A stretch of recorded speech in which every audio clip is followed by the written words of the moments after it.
This year's wildfires made the country's air quality horrible. We've heard a lot about the large particles of toxic chemicals floating in the smoke, but it turns out those wildfires created another kind of pollution, ozone. Which we call the ozone layer. Not that ozone, we like that ozone. It's up in the atmosphere and it actually protects us from the sun. But when ozone forms at the ground level, it's a kind of pollution that can trigger asthma, especially in kids. So let's talk about the bad ozone that's down here. Most of the time it comes from a chemical reaction when the exhaust from our cars and factories gets baked by the sun. Hello. Oop. Can't hear you yet. That's Dan Jaffe, or at least it will be Dan Jaffe when we figure out how to use Zoom. Can you hear me now? How's that? We could do the whole interview like charades. Sounds like ozone. He's been studying ozone pollution for the last 30 years.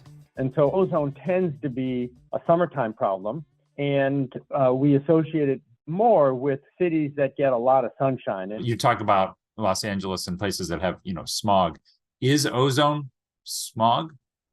Yes, ozone is the major ingredient in smog.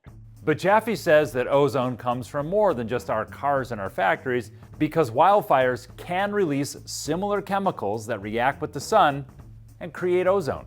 Here's how he knows. In 2020, during the pandemic, way fewer people were driving their cars. So you would expect ozone to go down.